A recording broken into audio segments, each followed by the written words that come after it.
Hello everyone, welcome back to law vita. आज से हम स्टार्ट करने वाले हैं एक बहुत important legislation specific to the Rajasthan APO examination as well as Rajasthan judiciary examination. और हम डिस्कस करने वाले हैं आज the SC/ST prevention of atrocities act of 1989। Right, तो जो भी जिस भी तरीके से इसमें सवाल आपके क्वेश्चन में पूछा जाएगा, एग्ज़ाम में पूछा जाएगा, वो सब हम लोग कवर करेंगे। ठीक है, एंड आई गारंटी यू अगर आप इस लेक्चर को पूरी तरीके से पूरा ध्यानपूर्वक पढ़ते हैं, सुनते हैं, तो इसके बाहर आपको कुछ भी करने की ज़रूरत नहीं है। ठीक है, तो SC/ST एक्ट में याद रखिएगा टोटल 5 चैप्टर्स हैं एंड टोटल 23 सेक्शंस हैं। अब जैसे जो रीसेंट 2026 में जो हमारा राजस्थान एपीओ एग्ज़ाम कंडक्ट होने वाला है, उसमें हमें स्पेसिफाई किया है कि प्रीलिम्स में हमें इस एक्ट में से कितना पढ़ना है। उन्होंने पूरा स्पेसिफाई किया है कि हर एक्ट में से हमें क्या क्या पढ़ना है। ठीक है, जैसे हमें स्पेसिफाई किया है कि हमें SC/ST एक्ट में सेक्शन नंबर 1 से लेकर 12 तक पढ़ना है। ठीक है, तो हम लोग आज के चैप्टर में, आज के लेक्चर में सेक्शन 1 और 2 यानी कि प्रिलिमिनरी पार्ट कवर करेंगे एंड फर्दर के लेक्चर्स में जो रेस्ट ओवर टॉपिक्स बचते हैं उन्हें कवर करेंगे। ठीक है, जैसे मैंने आपको बताया कि 5 चैप्टर्स है हमारे। पहला चैप्टर है प्रिलिमिनरी जो सेक्शन 1 से 2 तक कवर होता है। फिर सेकंड चैप्टर है the offence of atrocities, section 3 to 9 it covers. Chapter 3 talks about externment यानी कि निकाल देना SC/ST जो people who are belonging to the SC/ST community, उनको एक्सटर्न कर देना। That covers from section 10 to 13। Then chapter 4 special courts 14 to 15। Chapter 4A right of victims in section 15A and last chapter miscellaneous chapter covering from section 16 to 23। ठीक है, भले ही हमें आगे के chapters हमारे प्रिलिमिनरी के लिए नहीं पढ़ने हैं, लेकिन ये चार्ट तो आपको याद करना है कि कौन से चैप्टर में क्या बात कही गई है और वो किस सेक्शन से किस सेक्शन तक कवर है। ठीक है ना। देखिए, अगर किसी पर्सन को सिर्फ इसलिए इंसल्ट किया जाए क्योंकि वो व्यक्ति SC या ST कम्युनिटी से बिलोंग करता है, या उसको उसकी कास्ट की वजह से पब्लिक प्लेस पर बेइज्जत किया जाए, या उसकी लैंड ज़बरदस्ती छीन ली जाए, या उसे गांव से बाहर निकाल दिया जाए, या उसको सोशल बॉयकॉट कर दिया जाए, तो क्या इसके लिए हमारा जो भारतीय न्याय संहिता है या जो हमारा पुराना इंडियन पिनल कोड है, क्या वो सफिशिएंट होगा? तो आंसर है कि नहीं, वो सफिशिएंट नहीं होगा, क्योंकि वो स्पेसिफिकली उन अट्रॉसिटीज़ को कवर नहीं करता है जो इन कम्युनिटीज़ के साथ होती हैं। और इसीलिए लाया गया था the SC/ST prevention of atrocities act of 1989। ठीक है भाई, क्वेश्चन है कि why this act is needed, क्यों ज़रूरत है इस एक्ट की। देखो, हर क्राइम सेम नेचर का नहीं होता है। फॉर एग्जांपल, अगर A ने B को मारा तो ये एक ऑर्डिनरी ऑफेंस है, लेकिन अगर A ने B को सिर्फ इसलिए मारा क्योंकि B शेड्यूल कास्ट का मेंबर था या उसकी कास्ट की वजह से उसको टारगेट किया गया, तो ये सिर्फ असॉल्ट नहीं रहा। इस क्राइम के पीछे डिस्क्रिमिनेशन का मोटिव भी है, और इसी डिस्क्रिमिनेटरी इंटेंशन को पनिश करने के लिए पार्लियामेंट ने एक सेपरेट लॉ बनाया और जिसका हमें नाम दिया गया SC/ST prevention of atrocities act of 1989। ठीक है, तो आप याद रखिए, हर SC विक्टिम के अगेंस्ट हुआ ऑफेंस SC/ST एक्ट नहीं बनेगा। ऑफेंस तब बनेगा जब एक्ट की कंडीशन सेटिस्फाई होंगी जो इसके प्रोविजंस के विद इन दी गई हैं। ठीक है, ये चीज़ आप लोग याद रखना। ठीक है, देखो भाई, थोड़ा हिस्ट्री में जाओ। इंडिया में सेंचुरी से कास्ट बेस्ड डिस्क्रिमिनेशन एग्जिस्ट करता है, हम सब जानते हैं और हम लोग हिस्ट्री में पढ़ते हुए भी आए हैं। शेड्यूल कास्ट, शेड्यूल ट्राइब को सोसाइटी में बहुत सारी डिफ़िकल्टीज़ फेस करनी पड़ती थी, जैसे कि उन्हें टेम्पल्स में एंट्री से रोका जाता था, पब्लिक वेल्स यूज़ करने नहीं दिए जाते थे, लैंड पर इलीगल पोजेशन किया जाता था उनके साथ लेबर एक्सप्लॉयटेशन होता था, उन्हें पब्लिक ह्यूमिलेशन होती थी, सोशली बॉयकॉट किया जाता था, उनके साथ वायलेंस होती थी, है ना। तो इस तरीके की जो अट्रॉसिटीज़ उन्होंने फेस की हैं, उन्हीं को ख़त्म करने के लिए ये एक्ट जो है वो आया। तो इस एक्ट का क्या ऑब्जेक्टिव है? इस एक्ट का ऑब्जेक्टिव है जो भी अट्रॉसिटीज़, जो भी उत्पीड़न, जो भी ऑफेंसेस SC/ST कम्युनिटीज़, SC/ST के लोगों के साथ होती है, उन्हें प्रिवेंट करना, उन्हें रोकना, उन्हें ख़त्म करना। To provide the special courts, उन ऑफेंसेस को डील करने के लिए स्पेशल कोर्ट्स प्रोवाइड करना, and to provide the relief and rehabilitation to the victims, और जो इन ऑफेंसेस के विक्टिम्स हैं उन्हें रिलीफ एंड रिहैबिलिटेशन प्रोवाइड करना। ये 3 प्रोमिनेंट ऑब्जेक्टिव्स हैं इस एक्ट के। ठीक है, अब सबसे इंपॉर्टेंट चीज़ जो आपको एग्जाम के लिए याद रखनी है कि ये एक्ट कब इनेक्ट हुआ, यानी पार्लियामेंट ने इसको कब इनैक्ट किया एंड ये पूरे इंडिया में कब से लागू हुआ, यानी इसकी इन्फोर्समेंट डेट क्या है। तो इसकी इनैक्टमेंट डेट है 11 सितंबर 1989, प्लीज़ याद रखिएगा। एंड इसका इन्फोर्समेंट डेट है 30 जून 1990। इसको पूरा बाय हार्ट याद कर लो और हमें सारे लेजिस्लेशंस के याद करने हैं। फिर आप क्या करिएगा, एक शीट निकालिएगा, एक A4 साइड शीट लीजिएगा और जितने भी एक्ट्स आपके एग्जाम में आ रहे हैं उसकी इनैक्टमेंट डेट और इन्फोर्समेंट डेट एक पेज पर मेंशन करिएगा, ताकि आप लास्ट मिनट में भी उसको रिवाइज कर पाएँ, बिकॉज क्वेश्चन में इस पर पेपर में इस पर क्वेश्चन बन सकता है। तो इनैक्टमेंट डेट इज़ 11 सितंबर 1989, ठीक है, जिस वक्त लॉ ने ये लॉ जो है वो पार्लियामेंट ने पास कर दिया था। और ये कमेंसमेंट डेट है, यानी कि लॉ जो है वो लीगली एप्लीकेबल हो गया through out India, that is 30 जनवरी 1990। अब हम लोग आगे बढ़ते हैं। मोस्ट प्रोमिनेंट सेक्शन को हम लोग डिस्कस करेंगे, जिसमें सबसे ज़्यादा हमें टाइम लगने वाला है, बट सबसे ज़्यादा क्वेश्चन भी इसी से बनते हैं। आप कोई भी प्रीवियस ईयर पेपर देखिएगा, इस पर डेफिनेटली क्वेश्चन बना है। सेक्शन 2 बात करता है इंपॉर्टेंट डेफिनेशंस की related to this particular act, ठीक है। तो हम लोग आपको अच्छे से तैयार कराएंगे और मैं कुछ आपको ना निमोनिक भी बताऊंगी, जहाँ जहाँ मुझे लगेगा कि हाँ भाई इससे आप जल्दी से याद कर पाओगे इस सेक्शन नंबर को, ठीक है। तो शुरुआत करते हैं क्लॉज ए से। 2A बात करता है अट्रॉसिटी की। 2A बात करता है अट्रॉसिटी, तो जैसे याद कर लो A इज़ अट्रॉसिटी, AA, ठीक है। अट्रॉसिटी किस में है, क्लॉज A में है, जिसमें बताया गया है कि अट्रॉसिटी का मतलब क्या है, कोई भी क्रूअल एक्ट नहीं। एक्ट ने बहुत स्पेसिफिक डेफिनेशन दी है कि atrocity means the offence which is punishable under section 3 of this act, जो कि इस सेक्शन 3 में डिफाइंड है, प्रोवाइडेड है, वही list of offences he atrocity माने जाएंगे, ठीक है। इतना सा आपको याद रखना है। तो याद रखना atrocity as mention in section 3 of this SC/ST act, इसके बाहर नहीं, ठीक है। चलो next is clause B. Clause B बात करता है कोड की। क्लॉज बी बात करता है कोड की। तो कोड कौन सा, कोड कोई भी रैंडम कोड नहीं। कोड क्या, सिविल प्रोसीजर कोड, कोड क्या इनकम टैक्स कोड नहीं। यहाँ कोड का मतलब है the procedural criminal law and that was CRPC, जो कि आज हमारा भारतीय न्याय सुरक्षा संहिता 2023 बन गया है। लेकिन यहाँ पर जो मेंशन है वो है कोड का रेफरेंस है कोड ऑफ क्रिमिनल प्रोसीजर से, ठीक है। तो आप लोग ये याद रखिएगा। आप कैसे याद रखोगे कि बी में कोड है, भाई ये याद रख लो, बुक ऑफ क्रिमिनल लॉ जो है वो है कोड और वो हो गया बी में, तो बी से book of criminal law that is code, B में है आपका कोड। चलिए नेक्स्ट इज BB। अब ना बी के फर्दर उसमें है BB, BC, BD, BE, BF, इस तरीके से है, तो आप प्लीज़ कंफ्यूज मत होइएगा। सबसे पहले आता है आपका BB बात करता है डिपेंडेंट्स की, डिपेंडेंट्स। और याद रखना कि 2016 के अमेंडमेंट से ऐड ऑन किए गए थे ये BB, BC, BD, ठीक है। तो डिपेंडेंट कौन, डिपेंडेंट जो विक्टिम पर मेंटेनेंस के लिए डिपेंडेंट हो। तो कौन कौन हो सकता है, हस्बैंड या वाइफ यानी कि स्पाउस हो सकता है, चिल्ड्रन, पेरेंट्स, ब्रदर, सिस्टर, ठीक है। तो ये सारे लोग माने जाते हैं the victim, the dependents of the victims. लेकिन इसमें कंडीशन क्या है, वो लोग मेंटेनेंस के लिए स्पेसिफिकली डिपेंडेंट होने चाहिए, ठीक है। फॉर एग्जांपल अगर विक्टिम जो है एक पर्टिकुलर SC/ST ऑफेंस का, उसकी वाइफ अपने आप में इंडिपेंडेंट एक ऑफिसर है, if she is a judicial officer, तो वो तो फाइनेंशियली डिपेंडेंट नहीं है ना। तो डेफिनेशन का एप्लीकेशन फैक्ट्स के बेसिस पर एनालाइज किया जाएगा। एंड अगर जो वाइफ है वो हाउस वाइफ है और वो कोई भी तरीके से फाइनेंशियली इंडिपेंडेंट नहीं है, तो फिर वो कहलाएगी कि वो विक्टिम की डिपेंडेंट है, ठीक है। तो एक्ट के बेनिफिट्स वहाँ पर उसको मिल सकते हैं। इसलिए सिर्फ रिलेशनशिप काफ़ी नहीं है, डिपेंडेंसी भी इंपॉर्टेंट है, ठीक है। और ये जानना ज़रूरी है कि वो एक्चुअल में डिपेंडेंट है या नहीं, तो वो फैक्ट टू फैक्ट डिपेंड करता है, ठीक है। फॉर एग्जांपल अगर एक व्यक्ति है रमेश, वो एक शेड्यूल कास्ट का मेंबर था, उसकी डेथ अट्रॉसिटी की वजह से हो गई, तो अभी उसकी वाइफ, उसके 2 बच्चे, उसके ओल्ड पेरेंट्स सब उस पर डिपेंडेंट थे। तो अब गवर्नमेंट जो कॉम्पनसेशन और रिहेबिलिटेशन देगी, उसका बेनिफिट सिर्फ डिसीज को नहीं मिल सकता, इसीलिए एक्ट डिपेंडेंट्स को स्पेसिफिकली रिकॉग्नाइज करता है इन सेक्शन 2BB। कैसे याद करोगे, जैसे हम बोल रहे हैं विक्टिम का जो डिपेंडेंट है वो है स्पाउस, यानी कि अगर ये विक्टिम अगर हस्बैंड है तो इसकी स्पाउस है वाइफ, तो वाइफ को हम लोग क्या बोलते हैं जनरली, BB बोलते हैं। तो याद रख लो BB इज डिपेंडेंट। याद करने का तरीका है, कैसे भी करो, मतलब माइंड में सेट करना है, ये इसका अल्टीमेट ऑब्जेक्टिव है, ठीक है। फिर आता है नेक्स्ट आपका BC। ये कहता है इकोनॉमिक बॉयकॉट। तो कॉट, बॉयकॉट, BC बॉयकॉट, ऐसे याद कर लो, ठीक है।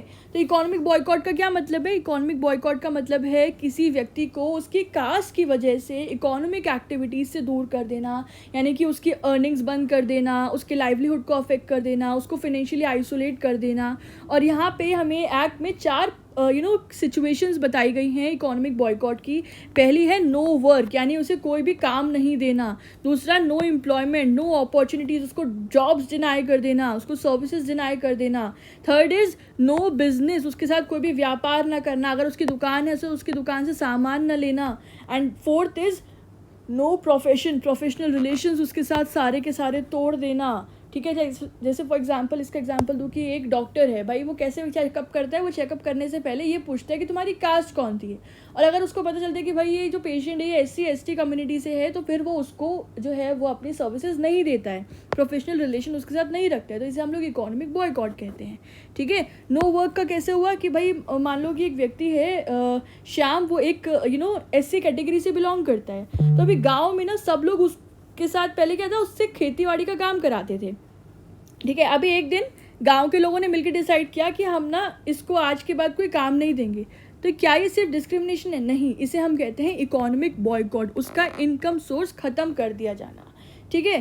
तो ऐसे ही अपॉर्चुनिटीज़ की बात करें हम कि भाई डिनायल ऑफ एम्प्लॉयमेंट की एक कंपनी ओपनली बोलती है कि हम शेड्यूल कास्ट कैंडिडेट को जॉब नहीं देंगे। तो ये क्या है? क्या ये इकोनॉमिक बॉयकॉट है ना? उसको एम्प्लॉयमेंट डिनाई किया जा रहा है, ठीक है ना। तो ये है हमारा इकोनॉमिक बॉयकॉट का कंसेप्ट, ठीक है। ये चारों के चारों सिचुएशन से आप याद रखना, और कैसे BC इकोनॉमिक बॉयकॉट में याद रखोगे ये ट्रिक भी मैंने आपको बता दी। नेक्स्ट आता है आपका BD, that talks about exclusive special court. Exclusive special court, देखो ये एक्सक्लूसिव स्पेशल कोर्ट है। इसका क्या मतलब है? ये सिर्फ स्पेशल कोर्ट नहीं है, यहाँ पे बोल रहे हैं एक्सक्लूसिव, यानी कि पहले ऑर्डिनरी स्पेशल कोर्ट्स थी, वो मैं नीचे आपको बताऊंगी, स्टेब्लिश की जाएंगी, ठीक है, अंडर सेक्शन 2E।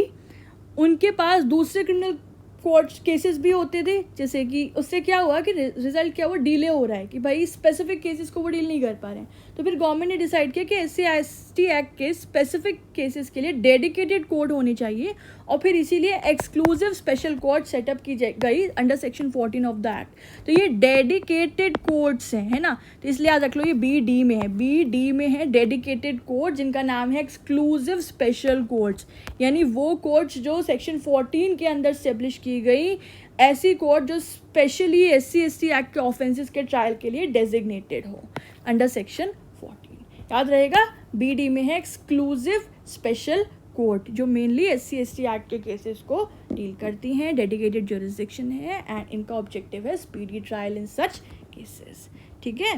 चलो नेक्स्ट आता है आपका BE में फॉरेस्ट राइट्स। BE में फॉरेस्ट राइट्स, तो बी क्या है? मक्खी, है ना। B फॉरेस्ट में होती है, तो BE इज फॉरेस्ट राइट्स, क्या से याद कर लो, है ना। तो इसमें क्या है, एक्ट बोलते हैं कि फॉरेस्ट राइट का मतलब है वो राइट्स जो कि scheduled tribes and other traditional forest dwellers act 2006 के सेक्शन 3 में दिए गए हैं। Those rights are the forest rights, ठीक है। तो एक्ट का नाम याद रखना बहुत इंपॉर्टेंट है, the ST and other traditional forest dwellers act of 2006। या ईयर भी याद रखना। ऑफन व्हाट हैपेंस कि आपको एक्ट का नेम सेम दिखेगा एंड ईयर में चेंजेस कर दिए जाएंगे, तो वहाँ पे भी you will fail to answer, so आपको ईयर याद रखना पड़ेगा, ठीक है। फॉरेस्ट राइट्स इसमें मेंशन है, ठीक है। तो ये एक्ट, ये जो डेफिनेशन है इंडिपेंडेंट नहीं है, ये दूसरे एक्ट को रेफर करती है। चलो next is BF, that deals with the definition of manual scavengers. तो मैनुअल स्कैवेंजर्स कौन से होते हैं? पहली बात तो इसमें क्या डिफाइन किया गया है, manual scavenger means those as defined in the Prohibition of Employment as Manual Scavengers and Their Rehabilitation Act of 2013। ये जो 2013 का मैनुअल स्कैवेंजर्स एक्ट है, उसके सेक्शन 2 में जो डेफिनेशन दी है वही डेफिनेशन होगी यहाँ पे मैनुअल स्कैवेंजर की। तो देखो भाई, सेक्शन नंबर जैसे फॉरेस्ट राइट में सेक्शन 3 था, फॉरेस्ट ड्वेलर्स एक्ट 2006 का, या मैनुअल स्कैवेंजर डेफिनेशन है section 2 of manual scavengers act of 2013। तो आपको कितना कुछ याद रखना है, पहली बात तो एक्ट का नाम याद रखना है, और उसका ईयर याद रखना है, और उसका सेक्शन नंबर भी याद रखना है। तो ये याद करने का ड्यूटी आपका है, एक दो बार पढ़ोगे ना याद अपने आप हो जाएगा, ठीक है। देखो मैनुअल स्कैवेंजर कौन होता है? मैनुअल स्कैवेंजर वो व्यक्ति है जो इंसानों के एक्सक्रीटा को मैनुअली हैंडल या क्लीन करता है, जैसे कि रेलिवेंट लॉज में जिस तरीके से डिफाइन किया गया है, ठीक है। तो इस प्रैक्टिस को अबॉलिश करना गवर्नमेंट का ऑब्जेक्टिव है, ठीक है, और रिहेबिलिटेशन प्रोवाइड करना भी, ठीक है। तो ये डेफिनेशन आप याद रखना, BF manual scavenger of the 2013 act, right. चलो नेक्स्ट आता है आपका BG, that talks about the public servant.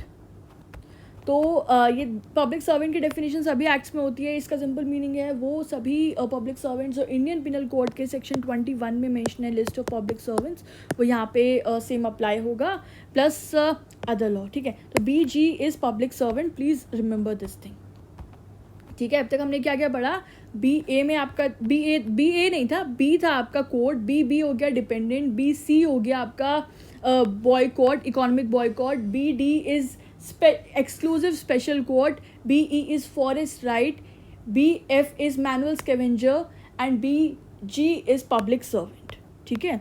अब आगे बढ़ते हैं। Section 2C talks about the definition of schedule caste and schedule tribes. तो ये बहुत इंपॉर्टेंट है, इसमें कई सारी चीज़ें मैं आपको बताने वाली हूँ, ठीक है। देखो पूछा जा रहा है कि भाई शेड्यूल कास्ट किसे कहेंगे, ठीक है, या शेड्यूल ट्राइब्स किसे कहेंगे, इन कैटेगरीज में कौन कौन मेंशन होगा। तो एक्ट बोलता है कि शेड्यूल कास्ट वही कास्ट, रेसेस या ग्रुप्स हैं जिन्हें कॉन्स्टिट्यूशन के आर्टिकल 366 डेफिनेशंस प्रोवाइड करते हैं। उसके जो 366 क्लॉज 24 में शेड्यूल कास्ट डिफाइंड है एंड 366 क्लॉज 25 में शेड्यूल ट्राइब डिफाइंड है। तो पहली चीज़ तो आपको प्रोमिनेंटली ये याद रखनी है कि आर्टिकल 366 के क्लॉज 24 में SCs कौन होते हैं वो प्रोवाइडेड है in the Indian constitution, and 366 के क्लॉज 25 में STs डिफाइंड है।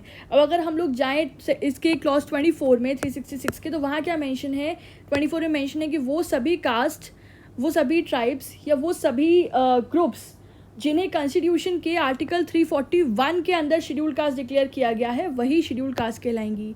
तो हम लोग देख लेते हैं कि आर्टिकल 341 क्या कहता है। आर्टिकल 341 बताता है कि भाई कौन डिस्क्राइब करेगा, कौन डिसाइड करेगा या कि कौन सी जो कास्ट है वो शेड्यूल कास्ट में इंक्लूड होगी। तो इसकी जो पावर है वो प्रेसिडेंट के पास होती है कि प्रेसिडेंट जो है वो डिसाइड करते हैं along with the consultation with the governor of that state कि who will be considered as scheduled caste groups या फिर scheduled caste community, ठीक है। तो कंसल्टेशन ली जाती है with the governor of the concern state and power किसके पास होती है, प्रेसिडेंट के पास होती है। सपोज राजस्थान में किसी कास्ट को शेड्यूल कास्ट लिस्ट में इंक्लूड करना है तो क्या स्टेट गवर्नमेंट डायरेक्टली कर सकती है, नहीं, कॉन्स्टिट्यूशनल प्रोसीजर फॉलो होगा, प्रेसिडेंट नोटिफिकेशन इशू करेंगे as per the constitution. Same तरीके से जो सेक्शन 25 क्लॉज 25 है 366 का, वो बोलता है कि सच ट्राइब्स और such tribal communities will be deemed as ST as under article 342। जो 342 के अंदर नोटिफाई की जाएंगी वो जो है वो ट्राइब्स या वो ट्राइबल कम्युनिटीज़ STs मानी जाएंगी। तो इसमें किसकी पावर है, same power of president after along with the consultation with the governor of the concern state, ठीक है। तो ये आर्टिकल नंबर्स ऑफ कॉन्स्टिट्यूशन भी आप साथ साथ में प्लीज़ जो है तैयार कर लीजिएगा। Now the next definition is 2D talking about the special court. तो इसमें बताया गया है कि स्पेशल कोर्ट वो कोर्ट है जो कि अंडर सेक्शन 14 स्टेब्लिश की गई है, ठीक है, जिसका पर्पस क्या है कि जो भी जो ये एक्ट जिन ऑफेंसेस को कवर करता है उनके ट्रायल करना, trial of offences under this act, ठीक है।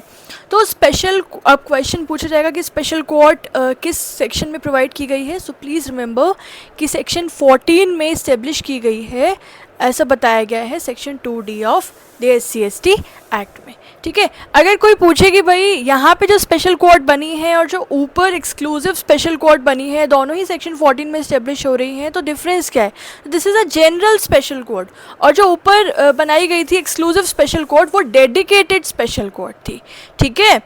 Now next is 2E talking about the special public prosecutor. तो सब पब्लिक प्रोसिक्यूटर पॉइंट किए जाते हैं अंडर सेक्शन 15, ये याद रखना आप लोग, ठीक है। तो देखो हर क्रिमिनल केस में प्रोसिक्यूशन कौन कंडक्ट करता है, तो आंसर है पब्लिक प्रोसिक्यूटर। लेकिन SC/ST एक्ट को के सीरियस ऑफेंसेस के लिए एक्ट में प्रोवाइड किया गया है कि यहाँ पर स्पेशल पब्लिक प्रोसिक्यूटर जो हैं वो अपॉइंट किए जाते हैं, ठीक है, याद रहेगा सेक्शन नंबर 15। और नेक्स्ट इज शेड्यूल 2EA। अब यहाँ पे हमारे E से रिलेटेड कुछ आगे सेक्शंस आते हैं। EA deals with schedule, so it states कि the schedule which is attach to the act, जो इस एक्ट के साथ अटैच है वो स्केड्यूल है यहाँ पर स्केड्यूल का मतलब वही वाला है, ठीक है। Next comes to EB, boycott, social boycott. ऊपर हम लोगों ने क्या पढ़ा था, इकोनॉमिक बॉयकॉट, यहाँ पे हम पढ़ने जा रहे हैं सोशल बॉयकॉट। तो अब सपोज करो कि गांव के लोग बोलते हैं कि हम इस आदमी से बात नहीं करेंगे, या हम इसके यहाँ कोई फंक्शन होगा तो ना ही हम इसके घर जाएंगे, ना ही हमारे यहाँ कोई फंक्शन होगा तो हम इसको बुलाएंगे, ठीक है, उसको सोसाइटी से अलग कर देते हैं। तो यहाँ पे इनकम में तो कोई इफेक्ट नहीं हुआ है ना, तो यहाँ पे इकोनॉमिक बॉयकॉट तो नहीं है, लेकिन यहाँ पे सोशल रिलेशंस अफेक्ट हो रहे हैं और इसको हम लोग कहते हैं सोशल बॉयकॉट। उस व्यक्ति को सोशली बॉयकॉट किया जा रहा है। तो यहाँ पे क्या डेफिनेशन दी गई है, रिफ्यूजिंग टू रेंडर और receive from such person any customary service. तो कोई भी कस्टमरी सर्विस हो, जैसे कि उस व्यक्ति से किसी भी तरीके की सर्विस लेना, फॉर एग्जांपल अगर वो बार्बर है तो उससे उसका वो काम लेने से मना कर देना, या वॉशरमैन है या प्रीस्ट है, ठीक है। तो गांव का कोई भी कस्टमरी सर्विस प्रोवाइडर जो है उससे सब मना कर दिया जाता है कि अब हम उससे कोई भी सर्विस नहीं लेंगे और ना ही उससे कोई सर्विस देंगे, ना ही उससे कोई भी तरीके का अपना ताल्लुकात रखेंगे, किसी भी तरीके का सोशल रिलेशन नहीं रखेंगे, ना ही उसे अपनी मैरिज में अटेंड, ना ही उसकी मैरिज अटेंड करेंगे, ना हम अपनी मैरिज में उसको इन्वाइट करेंगे, है ना। बेसिकली इस पूरा का पूरा सोशल इंटरेक्शन बैन कर देना, बंद कर देना, ठीक है, उसको आइसोलेशन में रखना, कंप्लीटली सोसाइटी से अलग कर देना। तो यही होता है सोशल बॉयकॉट का मीनिंग, ठीक है ना। तो ये हो गया हमारा सेक्शन EB में provided, abstain from the social relations and isolate him, मैंने आपको ये बता दिया, ठीक है। तो इकोनॉमिक बॉयकॉट और सोशल बॉयकॉट में डिफरेंस आप समझ पा रहे हैं। इकोनॉमिक बॉयकॉट में इनकम पर अफेक्ट आता है एंड सोशल बॉयकॉट में सोशल रिलेशंस पर अफेक्ट आता है, ठीक है। Okay, now comes section EC which talks about victim. तो विक्टिम कौन होता है, तो यहाँ पे प्रोवाइडेड है कि एज इन सेक्शन 21C में जो प्रोवाइडेड था, what was there in 21C, can we see that, okay, कि SC और ST कौन व्यक्ति होता है, हमें C में एक्सप्लेन किया गया था, वो हमने डिटेल में पढ़ लिया है। यहाँ बोल रहे हैं कि the person who is suffered the physical, the mental, the psychological, the emotional, the monetary harm to him और हिज प्रॉपर्टी, कि वो SC या ST व्यक्ति, SC कम्युनिटी से बिलोंग करने वाला व्यक्ति जिसे कोई ना कोई फिजिकल, मेंटल या साइकोलॉजिकल या इमोशनल या मॉनिटरी हार्म कॉज हुआ है, वो व्यक्ति विक्टिम कहलाएगा as per the definition of EC, ठीक है। और याद रखना ये सिर्फ इतना ही नहीं है, डेफिनेशन में आगे इंक्लूड किया गया है कि यहाँ पर victim includes also the victims relatives, the victims guardian and the victims legal air, ठीक है। तो जो फैक्ट्स एंड सर्कमस्टांसेस के अकॉर्डिंग जो भी वहाँ पर इंक्लूड होता है उन्हें भी विक्टिम की श्रेणी में कवर किया जाएगा, ठीक है। ये डेफिनेशन आप याद रखेंगे। एग्जाम्पल के तौर पे समझिए कि एक व्यक्ति है X, वो एक शेड्यूल कास्ट का मेंबर है, उसकी अगेंस्ट अट्रॉसिटी हुई, उसकी डेथ हो गई। अब क्वेश्चन है कि विक्टिम कौन है, तो क्या सिर्फ एक्स विक्टिम है, नहीं, उसकी वाइफ, उसके डिपेंडेंट चिल्ड्रन, उसके लीगल एयर, ये सब एक्ट के फ्रेमवर्क में रेलेवेंट हो सकते हैं और वो विक्टिम की श्रेणी में कवर हो सकते हैं, ठीक है।